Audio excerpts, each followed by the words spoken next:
Ok.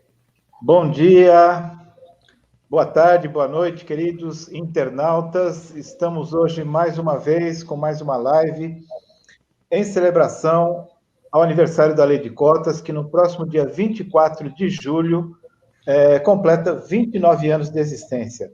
A Lei de Cotas é uma legislação brasileira importantíssima para a inclusão e a manutenção das pessoas com deficiência no mercado de trabalho. Graças a essa legislação, hoje no Brasil, centenas de milhares de pessoas com deficiência estão incluídas no mercado de trabalho. Isso causa uma grande diferença para todas as pessoas com deficiência e para toda a sociedade brasileira, pois é mais um segmento da nossa sociedade, da sociedade brasileira, que é incluída no mercado de trabalho, vê o seu direito ao trabalho com dignidade afirmado e respeitado. Esta programação desta série de lives é promovida pela Câmara Paulista para a Inclusão da Pessoa com Deficiência no Mercado de Trabalho.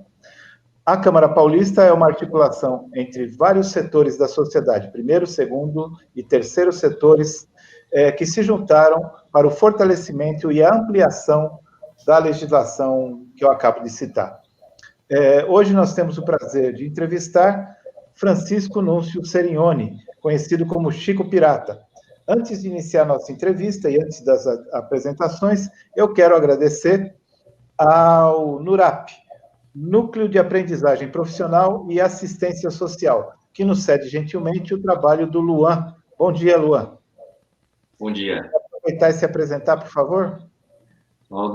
Audiodescrição aqui. Meu nome é Luan, tenho 33 anos, tenho barba e cabelo preto, curtinho, olhos escuros, também pele morena. Estou utilizando uma camisa polo cinza com o logo do NURAP, de acessibilidade em Libras. E atrás de mim tem um quadro com uma torre de Paris. Muito bom. Nós agradecemos também ao Instituto Modus Parités, que gentilmente nos apoia na realização desta programação e nos cede o trabalho e o apoio técnico da Júlia, que está aí nos bastidores. Aliás, um dia desses a Júlia pode mostrar aí o seu rostinho e se apresentar e se autodescrever aqui para os nossos internautas. Chico, eu vou fazer ainda que nós estejamos hoje, peço desculpas aos nossos internautas, com problemas técnicos, então não podemos visualizar o Chico Pirata. Mas, Chico, eu vou fazer a minha autodescrição e vou pedir para que você a faça também, ainda que não estejamos te vendo, mas as pessoas, né, já as pessoas com deficiência visual nunca veem mesmo, mas a gente faz a autodescrição para que as pessoas saibam, tenham uma ideia de como nós somos. E eu vou fazer a minha e você faz a sua também, tá bom? Então é assim, eu sou o Tuca Munhoz, sou um homem branco de 62 anos, tenho barba, bigode e cabelos grisalhos, o cabelo cortado bem baixinho, passo máquina 1. Eu tenho olhos azuis, estou usando uma camisa cor-de-rosa, uso pequenos brincos de argola. Você, Chico? Então, sou Chico Pirata, sou branco também, com barba, cabelo e bigode grisalhos, já com 70 anos de idade, e uso uma cadeira de rodas. Isso, eu também. Aliás, eu ouvi aí um pipi, você está na cadeira motorizada, não é, Chico? Isso, hoje estou com a cadeira motorizada. Para quem conhece o barulhinho, a gente já está acostumado, né? Já.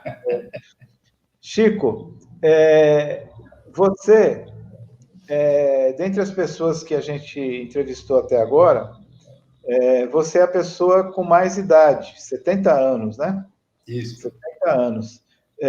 E você tem uma longa carreira aí, tanto no movimento social de pessoas com deficiência, mas também no movimento, na política, né? Você trabalhou durante vários anos como assessor parlamentar, já teve um cargo na gestão pública aí na cidade de Piracicaba, de onde você nos fala nesse momento. o que você gostaria, o que você acharia interessante, Chico, destacar nessa sua longa carreira de profissional, de ativista, e, aliás, você também é engenheiro agrônomo, não é isso? Isso. Então, Tuca, a minha deficiência é sequela de poliomielite. Somos dois. Eu tive isso em 1950, né? Já fazem aí 60 anos, mais ou menos.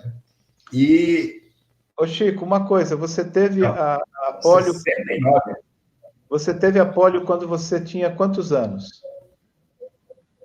9 meses. 9 meses. 9 meses de idade. Tá, porque eu entrevistei uma garota aqui, uma amiga nossa, a Sandra Ramalhoso, que teve a polio com 5 meses de idade. Eu, no caso, eu tive a polio com 11 meses de idade. Ô, Chico, você chegou a ficar no pulmão de aço? Não, nunca. Nunca. Tá. Comigo, assim, foi descoberto muito rapidamente. Um médico aqui de Piracicaba, que estava estudando isso, meu pai levou para esse médico, que era o nosso médico, e ele imediatamente detectou que podia ser paralisia infantil, como se falava naquela época, e encaminhou para o Instituto, para o pavilhão Fernandinho, da Santa Casa de São Paulo, com o doutor Lefebvre. E ali eu tive aplicações de eletroterapia, né, de eletricidade, e aí conseguiu amenizar as sequelas, né? Eu fiquei com sequelas no braço esquerdo e na perna direita, né? Fiquei sem andar até mais ou menos 6 anos. Aí usei tutor externo até os 8 anos. Depois, daí para frente, por um bom tempo, usei bota ortopédica e depois passei a usar sapato comum. Então foi... Chico, deixa eu te falar. Você sabe que eu também passei pelo famoso, à época, né? Isso. Pavilhão Fernandinho, né? Eu também passei por lá. E você sabe, não sei se você passou lá pela Santa Casa ultimamente, mas o Pavilhão Fernandinho está lá até hoje, viu? Existe até hoje. Eu moro perto, né? Então de vez em quando eu passo por lá. Eu não conheço. Uma vez, quando eu estava aí morando um tempo em São Paulo, por 2 vezes eu tentei ir lá, no fim não deu certo, não fui. Eu gostaria até de conhecer o local lá. Qualquer hora eu vou passar por lá. Então, eu moro aqui no centro de São Paulo, bem perto da Santa Casa, e às vezes eu corto o caminho, né? Atravesso pela Santa Casa para ir de um lugar para o outro. E passo ali justamente em frente ao Pavilhão Fernandinho. Nunca cheguei a entrar. Mas hoje continuo atendendo crianças, né? Obviamente não mais pela poliomielite, mas continua sendo um centro voltado para atendimento a crianças. Mas é interessante, nós temos já, além de tudo, mais uma coisa em comum, que é o pavilhão. Fomos para o mesmo lugar. Isso. Então, você pediu assim que eu destacasse na minha atividade profissional, eu acho que teve, na minha concepção, teve 2 momentos e 3 momentos, vamos dizer, que foram mais ou menos simultâneos, né?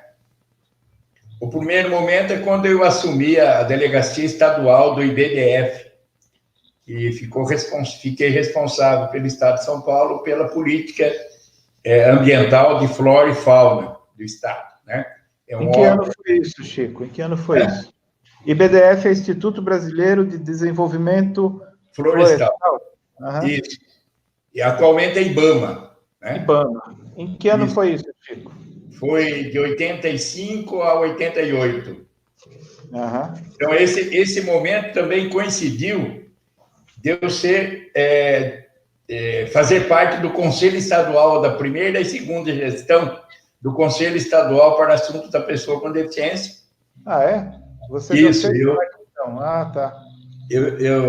Que foi de 84 até praticamente 88, foram 2 mandatos, né? Interessante. Você se lembra, Chico, lembra de algumas pessoas que fizeram parte desse conselho? Ajude aqui a gente a resgatar um pouco dessa história. Vamos lá. Então, tinha o Clodoaldo, não sei se você lembra do Clodoaldo, ele representava o pessoal da PAI, né? Tem a própria doutora Lina Mara, que era representante de uma das secretarias do governo, né? Do Estado. Sim. A Lourdes Guarda fazia parte também do conselho, aliás, ela era titular no primeiro mandato e eu era o suplente dela. Ela era da FCD, né? Eu também. E no segundo mandato invertemos. Eu fiquei titular e ela ficou suplente do conselho. Tinha um pessoal de Santos, era o professor Silas, não sei se você lembra. Não, esse eu não me lembro. O professor Silas era uma pessoa com deficiência visual, era um professor lá de Santos, né? Ele fazia um trabalho interessante, que ele fazia uma atividade sensorial com plantas e, sabe, ele tinha lá organizou um jardim, e sim. pessoas com deficiência visual. Eu acho que esse jardim existe até hoje lá em Santos, viu? O Jardim Sensorial. Se eu não me engano, até hoje, pelo menos a última vez que eu estive em Santos, não é tão recente, já faz algum tempo, existia o Jardim Sensorial, sim.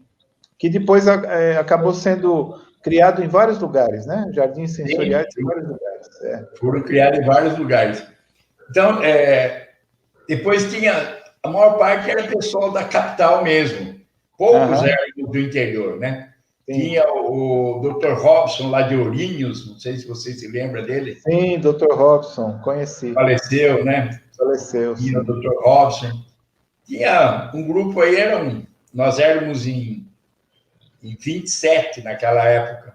27, eram 9 de cada setor, né? 9 entidades 9 entidades para e 9 entidades do governo, né? Do governo. Você participou nessa época duas vezes, então? Duas vezes. Foi muito interessante porque não existia conselho. Foi o primeiro conselho, aliás, no Montoro é que se criaram os primeiros conselhos da mulher, do negro, né, que se chamava naquela época, e da pessoa com deficiência e outros. E ninguém sabia direito como é que funcionava. Então, foi todo um aprendizado. E também que tipo de atividade a gente fazia. No primeiro mandato, praticamente, foi difundir informações. Difundir informações. Nós fizemos várias cartilhas, né? Cartilhas para difundir informações a respeito das pessoas com deficiência, da luta que elas estavam fazendo, né? E já tinha recém terminado o ano internacional, então estava aquele burburinho de atividade das pessoas com deficiência e estavam aí se organizando para as primeiras conquistas, né? Que ocorreu na Constituição de 88, as primeiras conquistas, pelo menos a nível legislativo, né? A nível de leis. E era aquele momento de efervescência nas discussões, né? Nós estávamos num processo de redemocratização do país, né? E eu também, nesse mesmo momento, eu era assessor parlamentar, né? Apesar de eu estar como delegado do IBDF, mas eu fui por uma indicação do deputado federal João Herman, né? Que nós trabalhávamos juntos. Então, tinha coincidência de 3 atividades, né? A atividade profissional, como engenheiro agrônomo, a atividade política, como assessor parlamentar, e a atividade, vamos dizer assim, de militância, né? No Conselho Estadual. Ô, Chico, deixa eu fazer uma interrupção, mas eu quero ressaltar, você citou aí 2 pessoas que eu considero, eu pessoalmente sempre considerei 2 grandes políticos brasileiros, né? O Franco Montoro, foi governador de São Paulo, né?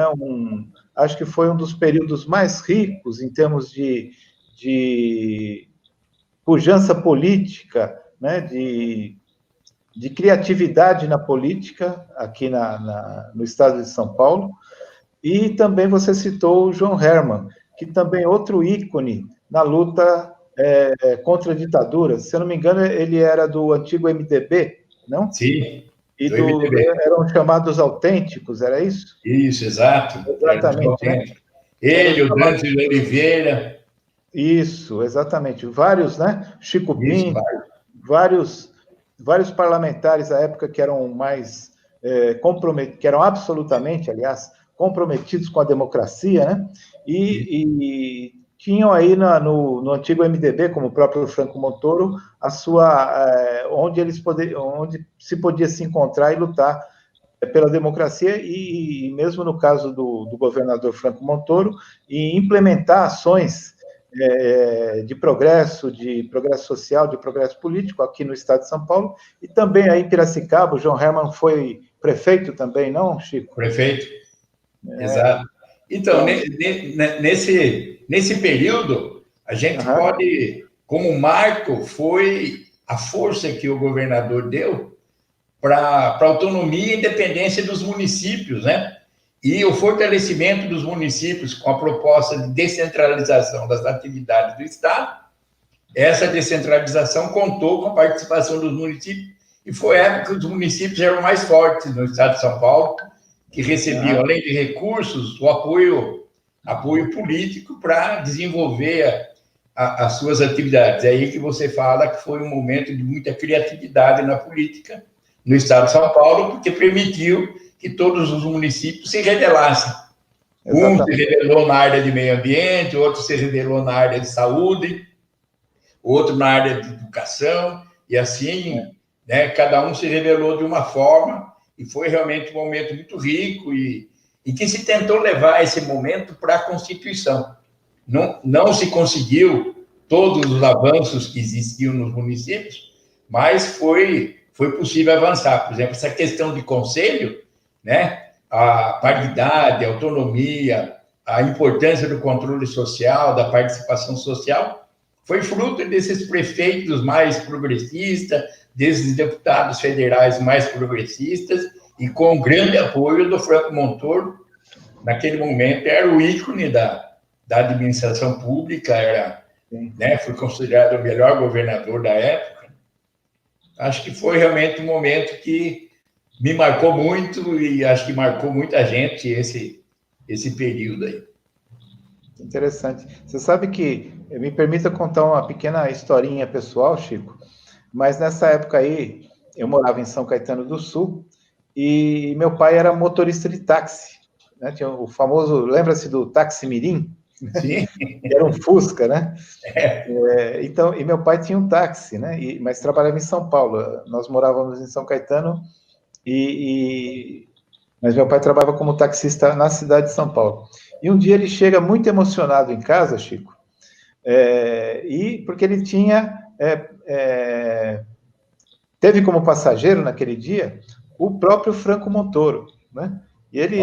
Olha só, e o Franco Montoro era governador, né? Era governador. E ele, não sei por que situação aconteceu, mas ele pegou um táxi, e era o meu pai. Olha só! Meu pai ficou muito emocionado com essa situação. Você vê que diferença, né? Naquela época, um governador pegando um táxi, né? Mas, realmente, na época do Ulisses Guimarães, né? Enfim, grandes ícones aí da política que contribuíram para um salto de qualidade do Brasil, saindo da ditadura militar e entrando num período, como você disse aí, de grande criatividade, de grande riqueza, e a Constituição, a nossa Constituição é um exemplo disso. Mas, Chico, aí, conta um pouco mais para nós aí sobre o seu papel naquela época, depois a gente vai viramos para os dias de hoje, mas naquela época, junto ao Conselho Estadual dos Assuntos da Pessoa com Deficiência. Então, além dessa divulgação de informações, e nós contávamos já com o CEDIPOD, lembra do CEDIPOD? Ah, Rui Bianchi. Do Rui Bianchi, naquela época também, né? Isso. Nós, além da divulgação, nós montamos um programa de fomentar a criação de conselhos municipais. Então, a parte que me coube mais foi rodar pelo Estado, em vários municípios, a gente rodou vários locais do estado. Primeiro a gente fazia algum tipo de contato via telefone e tal, depois ia lá e conversar como é que eles poderiam organizar uma forma de criar o conselho no município. Naquele momento, a maioria dos municípios criou o conselho, os quais criaram, através de decreto, quando era um decreto, quando o prefeito se envolvia.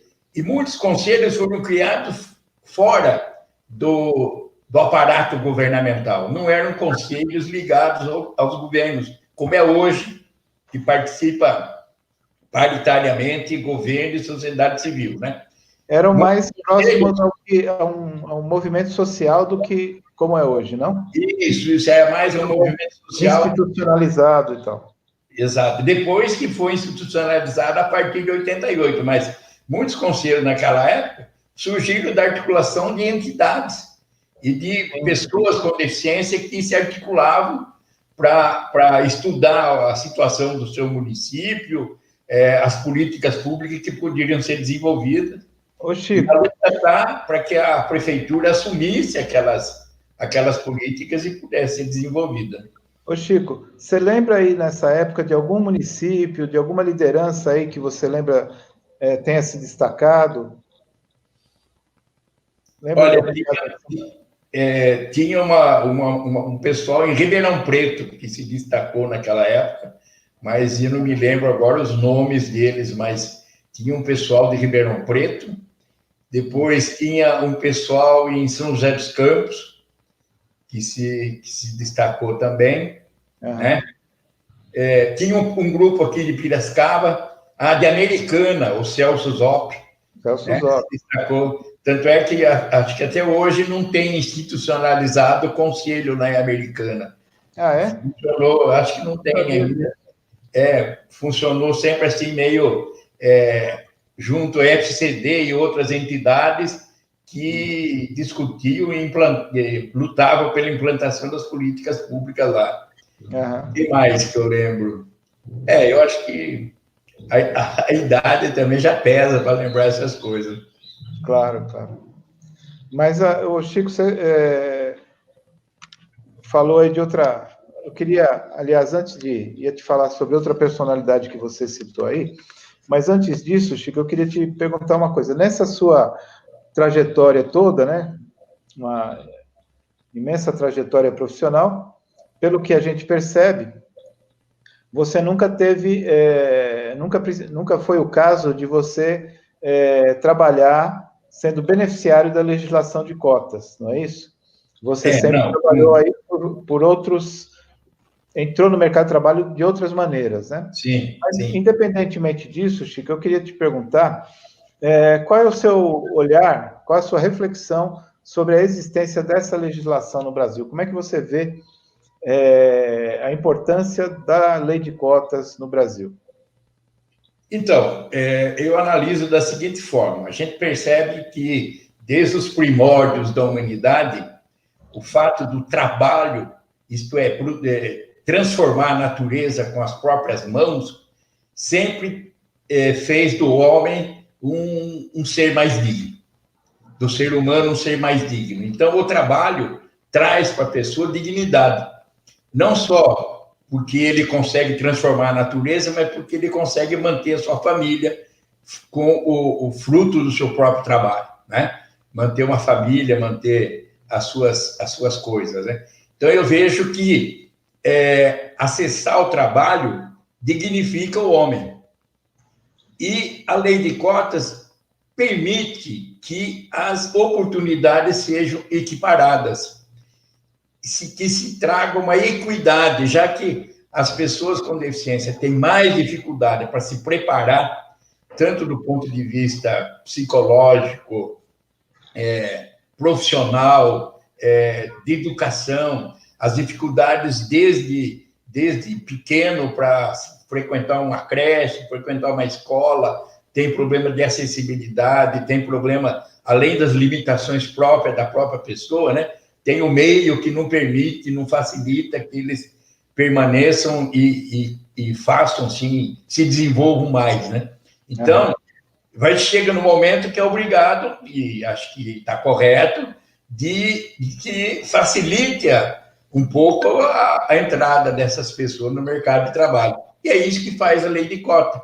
É uma discriminação positiva, recomendada, e com isso a gente viu e continua vendo que muitas pessoas entraram no mercado de trabalho, permanecem nele e conseguem viver com dignidade. Uhum. Que ótimo. E, enfim, de fato, a gente não pode esmorecer nessa luta pelo fortalecimento da lei de cotas, né? Nós vimos aí no final do ano passado tentativas fortes para modificações na lei de cotas, que iam descaracterizar completamente essa legislação. Enfim, infelizmente, nós conseguimos barrar isso. O movimento social das pessoas com deficiência e todo um conjunto de setores mais progressistas da sociedade se mobilizou para barrar esse PL, que infelizmente está lá ainda no Congresso Nacional e pode, a qualquer momento, ser colocado em pauta novamente. Então, a gente tem que ficar alerta o tempo todo, e daí a importância dessas entrevistas com as pessoas tão significativas no movimento social de pessoas com deficiência, tanto pessoas com uma história mais longa, como dos que estão chegando agora, todos juntos na proteção dos direitos das pessoas com deficiência. Ô, Chico, por falar em proteção dos direitos das pessoas com deficiência, eu queria te perguntar sobre uma outra personalidade que você rapidamente citou aí, que é a Maria de Lourdes Guarda, né? Que é talvez a figura mais icônica do movimento de pessoas com deficiência no Brasil. Antes de você falar sobre ela, Chico, eu gostaria de aproveitar a oportunidade, lembrando aqui, você citou o Rui Bianchi, né? Eu gostaria de convidar todos os nossos internautas para conhecerem o Memorial da Inclusão, que é uma iniciativa do governo do estado de São Paulo. O Memorial da Inclusão pode ser visitado fisicamente, as pessoas podem ir até lá. No momento, imagino que esteja fechado, como todos ou quase todos os centros culturais no estado de São Paulo, em razão da pandemia, mas pela internet é possível fazer um tour virtual bastante interessante, muito rico, e conhecer um pouco dessa história que o Chico está nos trazendo agora, e conhecer figuras importantíssimas dessa história. O próprio Chico está lá, né, Chico? Você está lá no Memorial da Inclusão? Você também. Eu também. E duas pessoas lá no Memorial, Chico, você deve se lembrar disso, tem um destaque maior, sim, né? Que é justamente a Maria de Lourdes Guarda e o Cândido Pinto de Melo, é isso, né? Isso. Foram duas grandes lideranças do movimento social de pessoas com deficiência, ambos falecidos, infelizmente. Sim. Mas recomendo muito a todos as nossas internautas para conhecerem o Memorial da Inclusão, onde vão encontrar essas grandes personalidades do movimento social de pessoas com deficiência. E, Chico, você sempre foi uma pessoa próxima a Maria de Lourdes, não? Sim, então, eu conheci a Maria de Lourdes Guarda no encontro da Fraternidade Cristã da FCD em São Paulo, no Anchietano, no ano de 1981, 82. Eu estava lá também, viu, Chico? Você estava lá também. Desde aquele momento, nós nos aproximamos e eu frequentava o quarto onde ela morava, no Hospital Matarazzo, pelo menos uma vez por mês, que eu tinha que ir para São Paulo uma vez por mês, e por causa do meu trabalho como assessor parlamentar, eu tinha que ir para São Paulo uma vez por mês, pelo menos, e aí eu passava pelo quarto da Lourdes e ajudava. A Lourdes, uma mulher... Aliás, quem estava também lá, frequentemente no quarto dela, hoje a secretária Célia Leão, não é? A Célia também estava. Também, frequentemente lá no quarto sim. Do Hospital Matarazzo. Isso. Pois não, Chico. No fundo, nós fazíamos parte da coordenação da fraternidade, da FCD. A Lourdes era a coordenadora nacional, né? A Célia era da equipe latino-americana, né? E eu estava dando um apoio para ajudar a Lourdes a, vamos dizer assim, operacionalizar várias coisas que ela precisava. A Lourdes é uma mulher jovem, com 20 anos, dava aula, era professora. De repente, ela teve lá um problema físico e ela foi obrigada a amputar uma perna, a tirar os ossos da bacia, a colocar um fio de aço na coluna e permanecer deitada pro resto da vida, né? E mesmo deitada numa cama, numa maca, né? Que a gente levava ela para todos os lugares, dessa maca, com um telefone, ela movimentava o Brasil e movimentava as pessoas com deficiência, sempre no sentido de ajudar aquilo que as pessoas precisavam, né, para sobreviver, como aparelho ortopédico, aparelho de surdez, depende de cada caso, mas principalmente na organização dessas pessoas para lutarem pelos seus direitos. A Lourdes foi uma grande lutadora, deitada, ela fazia uma luta que muitos de nós não conseguiríamos fazer como ela fazia. Né? Ela era muito carinhosa, mas era muito firme, ela era muito enérgica, mas era suave, entende? Então, ela tinha aqueles predicados que ajudavam a aproximar a pessoa de pessoa, né? E ela conseguia, com muita habilidade, ir organizando e juntando as pessoas, percorreu o Brasil todo de Kombi, difundindo a fraternidade, a FCD, a Fraternidade Cristã de Pessoas com Deficiência. Durante os 10 anos que ela foi coordenadora nacional, já tinha feito alguns anos antes e continuou depois que ela deixou de ser coordenadora, a percorrer o Brasil de Kombi. As pessoas que estiveram próximas a ela, como você, como o Padre Geraldo, como outros, contam muito isso das viagens dela. Tanto nessa coisa das viagens de Kombi, né? Imagina, Kombi não é um dos veículos mais confortáveis, né? Mas ela correu, de fato, todo o Brasil, organizando as pessoas com deficiência. E o Padre Geraldo me contava também que ela, em várias oportunidades, conseguiu um patrocínio, uma gentileza, se eu não me engano, da antiga VASP. É isso? Não, da Transbrasil. Da? Transbrasil. Transbrasil? Isso. E fez viagens de avião também. Mas, isso. Que era necessário a retirada de alguns bancos, né, de alguns assentos do avião, para que ela entrasse de maca. É isso? Quando ela viajava, ela ela ocupava 9 assentos. 9? 9, né? Porque eram 3 fileiras de 3 assentos. Mas, na verdade, ela ocupava 6 assentos. As três fileiras duplas, assim, vamos dizer, da janelinha do avião. E sobravam 3, que ninguém poderia ocupar, sobravam 3 vagas. Aí ela sempre convidava o Padre Geraldo, que ia sempre com ela, alguma pessoa para ajudá-la, né?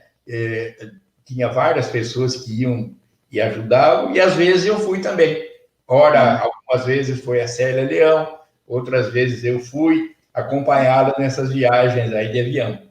É interessante, né, como essa gentileza à época dessa empresa aérea, né, porque Sim. Hoje as empresas aéreas encurtaram, né, os espaços são mínimos para os passageiros comuns, né, toda uma ganância, me parece, né, para ganhar em cada centímetro, né? Cada centímetro do avião. Interessante isso. Não sei se seria possível uma coisa dessas hoje, né? Mas, enfim, a Lourdes tinha uma garra muito grande e, de fato, viajou o Brasil inteiro organizando o movimento social de pessoas com deficiência, e acho que, não sei se me engano, Chico, mas o que ela mais contribuiu no avanço e na organização foi da própria Fraternidade Cristã de Pessoas com Deficiência, né? Você ainda hoje faz parte da fraternidade, não, Chico? Faço parte, opa. A fraternidade, eu sempre digo aqui, falei isso repetidas vezes, sobretudo aqui para nossa querida amiga Amélia Galan, que eu considero, né, a fraternidade como o maior movimento de pessoas com deficiência do Brasil. Está espalhado por todo o Brasil, aqui no estado de São Paulo são dezenas, talvez, de núcleos, em várias cidades. São 23 núcleos. 23 núcleos, né? Atualmente são 23 núcleos. Aqui na cidade de São Paulo temos vários núcleos também, né? É uma entidade que conseguiu uma forte capilaridade, né, no Brasil todo. Interessante isso. E como é que está hoje, Chico? Ou melhor, conta um pouco para a gente da história da FCD, a partir aí desse grande avanço proporcionado pela liderança da Maria de Lourdes Guarda, e aí nesse histórico, até chegarmos aos dias de hoje, como é que está a Fraternidade Cristã de Pessoas com Deficiência, que já se chamou Fraternidade Cristã, tem outro nome, né, Chico? De doentes e deficientes. Fraternidade Cristã de Doentes e Deficientes, era isso? Isso, doentes e deficientes. Agora, o nome atual é Fraternidade Cristã de Pessoas com Deficiência. Então, aqui no Brasil, a fraternidade ela foi fundada em 1972, em São Leopoldo, no Rio Grande do Sul, né? Por iniciativa de um seminarista que veio da Espanha, que conheceu a fraternidade lá na Espanha, e ele veio fazer um curso aqui no Brasil, lá em São Leopoldo, no seminário de São Leopoldo, um jesuíta, e começou a difundir e organizar alguns grupos, e daí surgiu a fraternidade, que se espalhou inicialmente pelo Rio Grande do Sul.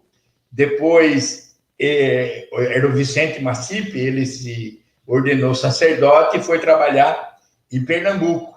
E ele levou também a ideia e implantou lá alguns... Como que era o nome dele mesmo? Vicente Macipe.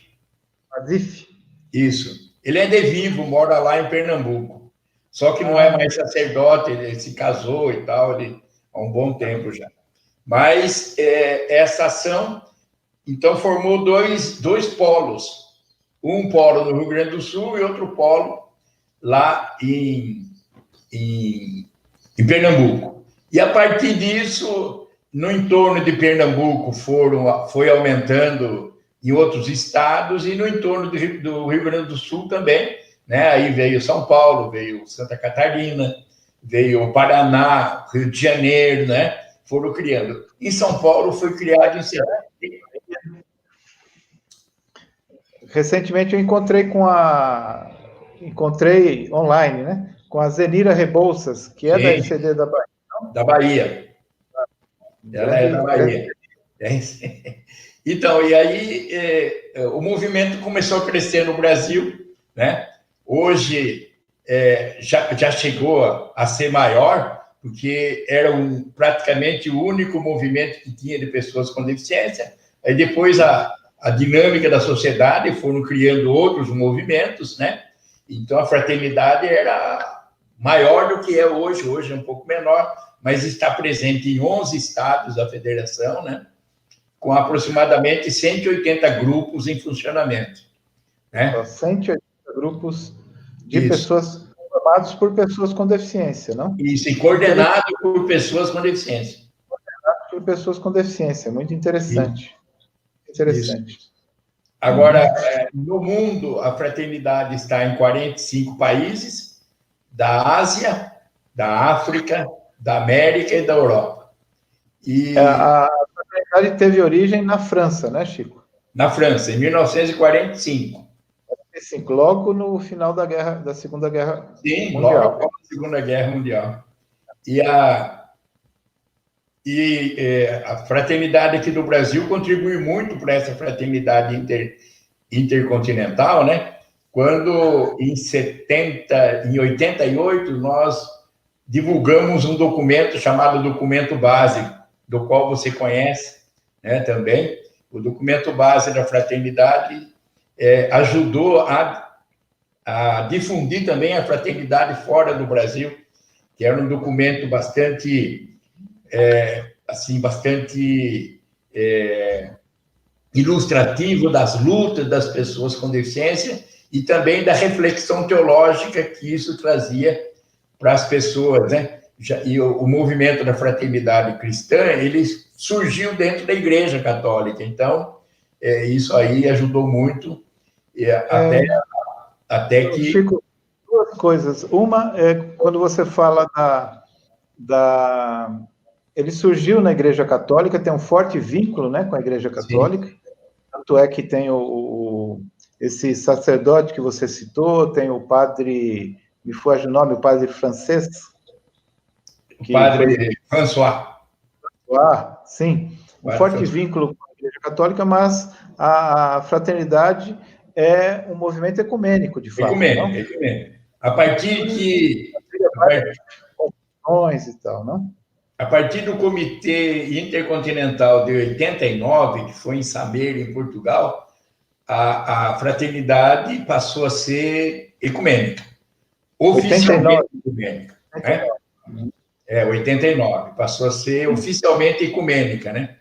E constando do estatuto e, inclusive, aprovado pelo Vaticano como uma entidade ecumênica, né? Então, nós trabalhamos sempre sem nenhum problema com nenhuma religião. Inclusive, Chico, várias lideranças da FCD professam outras religiões, não? Sim, muitas lideranças. Por exemplo, na África tinha, na Guiné-Conakry, tinha o coordenador da Guiné-Conakry, era um muçulmano. Nem cristão não era muçulmano. Então, em Taiwan, uma parte do grupo que trabalhava lá na fraternidade era taoísta.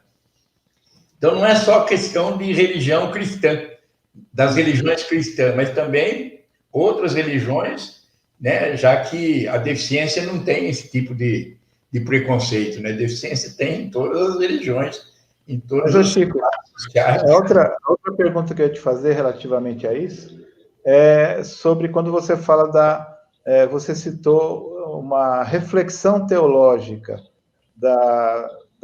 realizada pela FCD aí no seu processo de aprofundamento da sua compreensão acerca da pessoa com deficiência no mundo.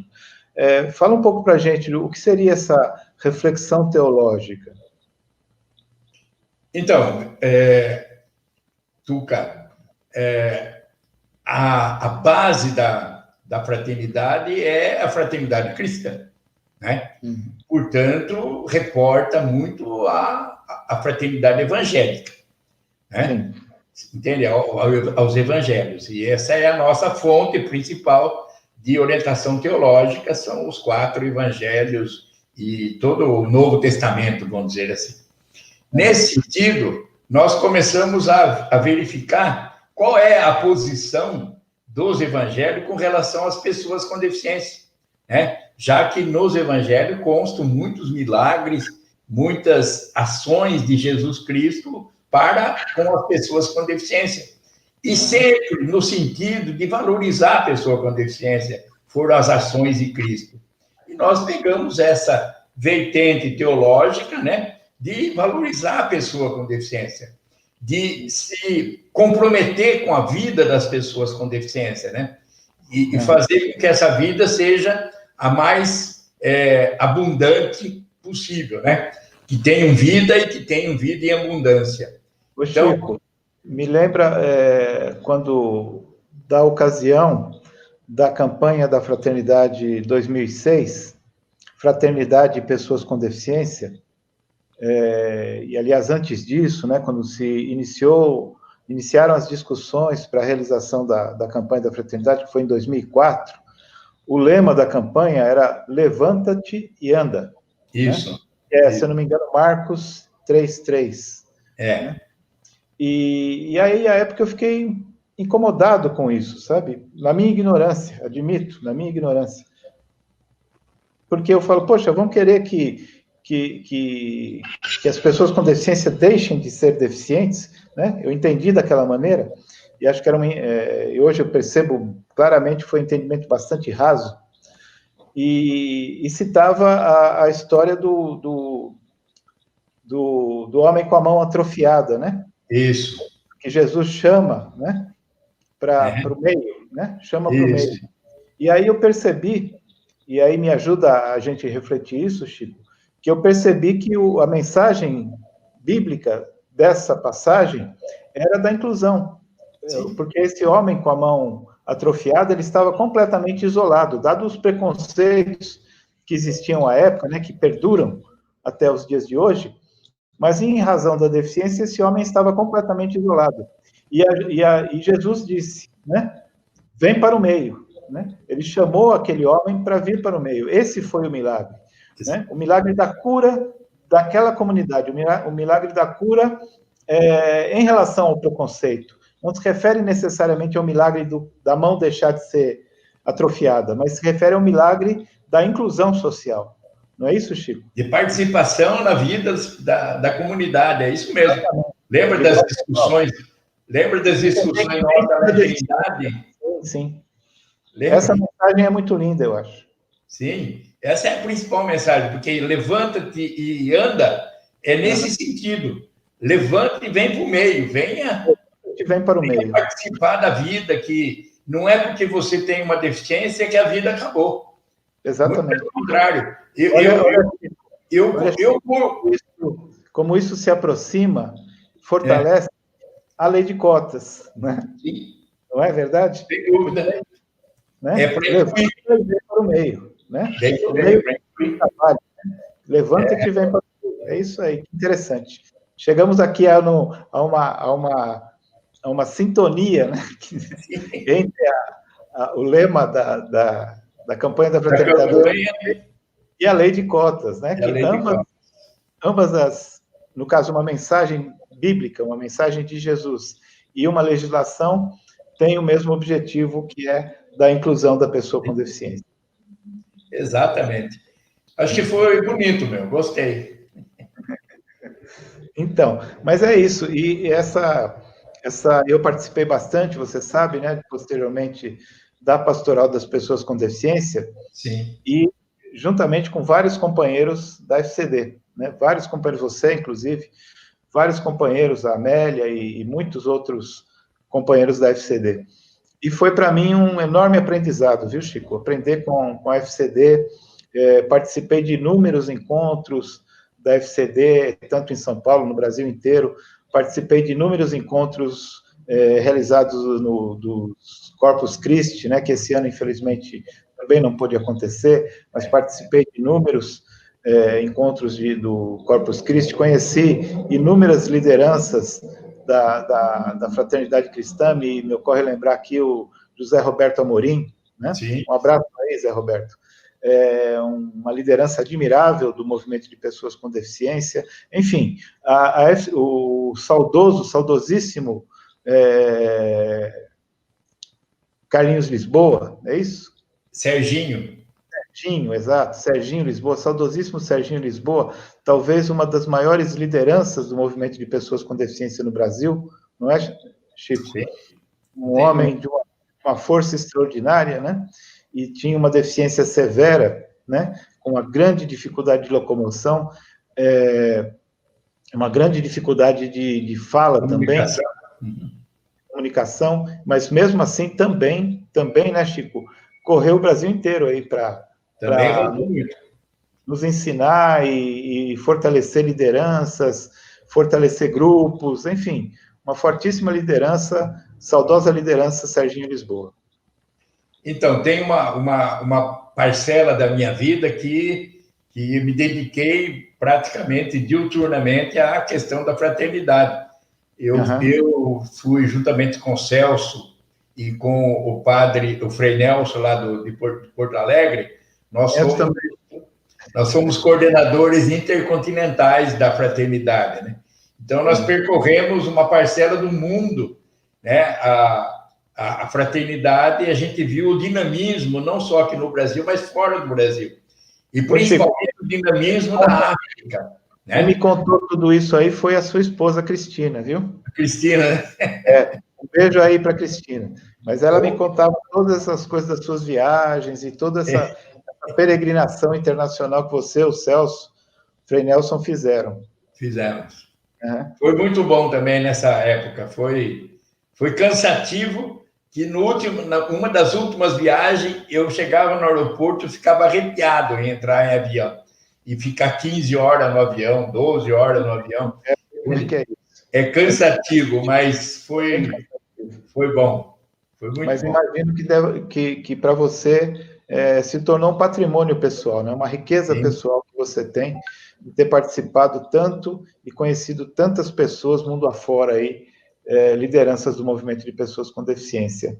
Mas, Chico, com toda essa sua bagagem, com toda essa sua cultura, né, nessa área, com todo isso que você nos traz aqui dessa riqueza, desse conhecimento, dessa história que você tem, enquanto também uma liderança do movimento de pessoas com deficiência, voltando aos dias atuais, né? Como é que você tem visto a atual situação do movimento social de pessoas com deficiência, dos direitos conquistados, dos que faltam, dos que estão para conquistar? Como é que você tem visto a atual situação? Olha, Tuca, com bastante preocupação, porque eu nunca vi ser necessário utilizar tanta energia para manter aquilo que já foi conquistado. Nunca vi, sabe? Em nenhum setor, como a gente tem que lutar e ficar atento todos os momentos, porque sempre tem alguma peninha em alguma proposta legislativa para tirar direitos desse grupo de pessoas. Veja aí a última ação do ex-ministro da Educação foi fazer um projeto de desinclusão, né? Desinclusão, sabe? Eu nunca vi se precisar lutar tanto para manter aquilo que já foi conquistado durante 50 anos de luta, 60 anos de luta, que não começou conosco, né? E vai continuar com outros, mas já vieram outros que lutaram antes da gente, e agora a gente vê que, se não tomar cuidado, a qualquer momento pode degringolar. E olha que são leis, olha que é Constituição, não é assim um decretinho ou uma portariazinha, é uma lei, inclusive com peso constitucional, que faz parte da Constituição brasileira, né? Como por exemplo, as questões da Convenção. E ela, a cada momento, estão tentando rasgar essa Convenção, rasgar a Lei Brasileira de Inclusão, rasgar o Decreto de Acessibilidade, rasgar a Lei de Cotas. Chico, o que a gente percebe... Quando você fala isso, Chico, eu fico assim com um incômodo muito grande no seguinte aspecto. Gostaria de refletir isso com você. Mas sabe o que é? Usando um tema aí, inclusive, de uma escritora, Cláudia Werneck, ela tem um livro que diz: na sociedade inclusiva ninguém vai ser bonzinho. Não sei se você já ouviu esse termo, esse livro da Cláudia Werneck. E quero acreditar que ela usou esse termo porque todo mundo quer ser bonzinho, ou diz ser bonzinho para as pessoas com deficiência. Você já deve ter sentido isso na pele, né? As pessoas, que bonitinho, de cadeira de rodas. Né? Você vê? As pessoas, é interessante, não é? As pessoas, é interessante essa situação, porque, de um lado, as pessoas, ninguém quer o mal da pessoa com deficiência, ninguém fala... ninguém xinga uma pessoa com deficiência, ninguém demonstra assim, de propósito, o preconceito em relação às pessoas com deficiência, mas por trás, coisas como essa que você acaba de descrever acontecem, né? As pessoas tentam, né, setores da sociedade brasileira tentam solapar os direitos conquistados. Não é estranho isso, Chico? Se, por um lado, as pessoas... Ninguém fala claramente que não quer o direito da pessoa com deficiência, né? Ao contrário, todo mundo fala que é a favor. Mas, na calada da noite, coisas como essa que você citou, do ex e não saudoso ministro da Educação, acontecem, né? Que coisa curiosa, né? Sabe, Tuca, eu analiso da seguinte forma: eu tenho a impressão que uma parte da sociedade entende que as conquistas de direitos são privilégios. E é por isso que ficam tentando, achando que, como é privilégio, né? Então, por exemplo, você ter um transporte especial, tipo a Tenda em São Paulo, tipo levar aqui em Piracicaba, eles entendem como um privilégio, né? Adaptar um ônibus para que todo mundo possa utilizar, eles não é que eles veem aquela adaptação não para todo mundo utilizar, mas para os cadeirantes utilizarem, como se só os cadeirantes precisassem de acessibilidade no ônibus, né? Então, a impressão que eu tenho é que no imaginário das pessoas essas conquistas são privilégios. Então, ter uma reserva de vagas no mercado de trabalho é um privilégio. Por que eu não tenho, né?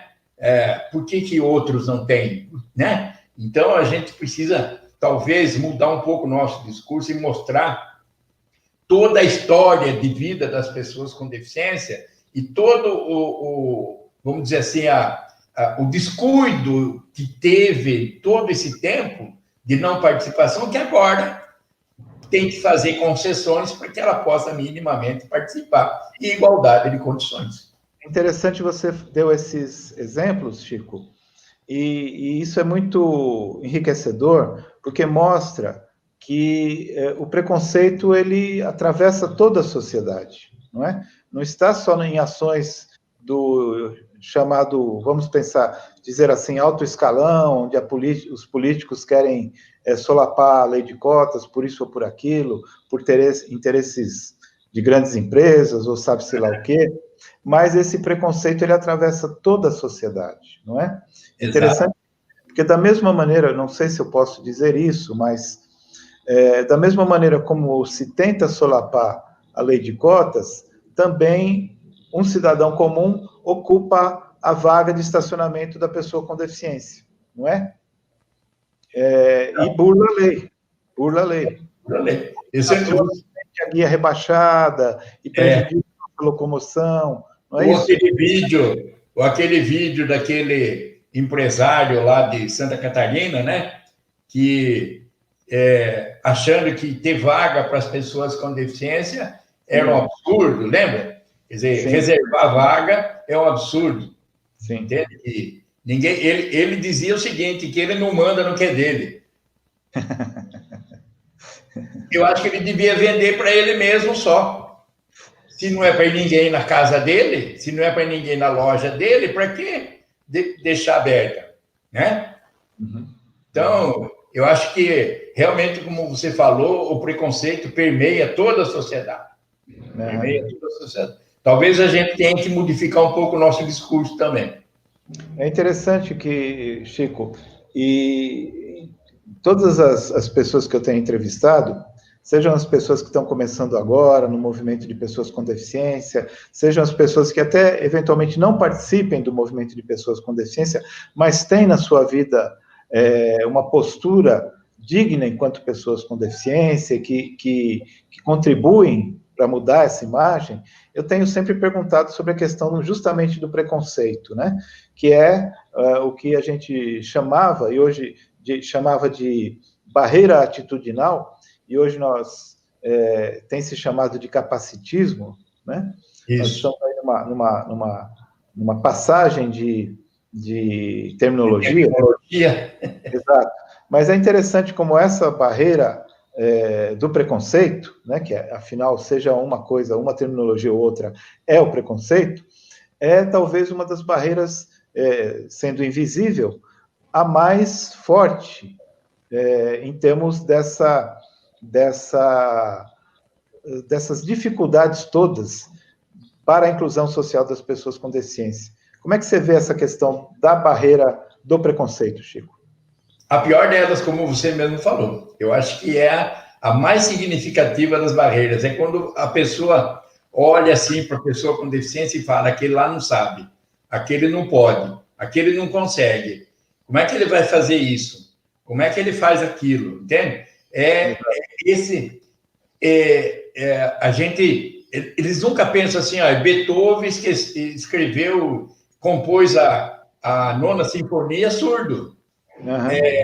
O Hawking lá, aquele inglês físico, né? Ele, com aquela dificuldade toda dele, com um computador movimentado, uma cadeira de roda movimentada pelo olho, ele fez, contribui muito para o avanço da astronomia, das astrologias, essas coisas todas. Então, se você olha para uma pessoa dessa, fala, não, ele não vai conseguir, e na verdade consegue.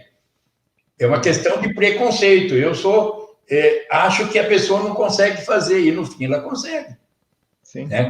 Então, eu acho que essa é realmente a pior das situações que impede a inclusão da pessoa com deficiência. Porque a pessoa, a cada momento, tem que provar que pode, tem que provar que sabe, tem que provar. É isso aí que você coloca aqui. É o tempo todo tendo que provar, né? É o tempo todo. É interessante. Ô, Chico, deixa eu te falar uma coisa. Nós já passamos aqui o nosso horário, mas eu queria te pedir, enfim, uma mensagem aqui para quem nos ouve, uma mensagem muito especial sua. Você é, Chico, um patrimônio do movimento de pessoas com deficiência no Brasil. E tem muito chão pela frente e muito a nos ensinar. Deixa uma mensagem aqui para todos os que nos assistem, enfim, que isso aqui caiu na rede, vai ficar para o resto da vida aí na internet. Tá certo. Olha, Tuca, a minha mensagem é no sentido de, num primeiro momento, resistir. Porque hoje nós precisamos muito dessa resistência para que não percamos os nossos direitos. Mas, ao mesmo tempo, avançar. Resistir e avançar, eu acho que é a nossa palavra nesse momento. Avançar para a regulamentação da LBI, avançar para a avaliação da deficiência biopsicossocial, avançar nas conquistas de acessibilidade. Eu acho que tem que resistir para não perdermos o que nós conquistamos e avançar para novas conquistas. Muito bem, Chico. Muito bem, muito bem. É isso aí. Muito obrigado, Chico. Muito feliz por te entrevistar, muito feliz de estarmos, de alguma maneira, juntos novamente. Estaremos ainda juntos novamente por muitas vezes. Um grande abraço para você, um grande abraço para a Cristina. Saudades de Piracicaba. E muito obrigado, Luan. Nos vemos na segunda-feira. A nossa entrevistada da segunda-feira será a Thaís Martinez, uma pessoa com uma história interessantíssima também, de luta, de resistência, enfim, de conquista, sobretudo. E muito obrigado a todos, a todas que nos assistem. Muito obrigado, Júlia, por nos apoiar aí. Muito obrigado novamente ao NURAP. Muito obrigado ao Modo Parités, Instituto Modo Parités, que nos apoia na realização desse programa. E muito obrigado à Câmara Paulista para a inclusão da pessoa com deficiência no mercado formal de trabalho. Todos juntos na luta, Chico. Um grande abraço. Obrigado a todos.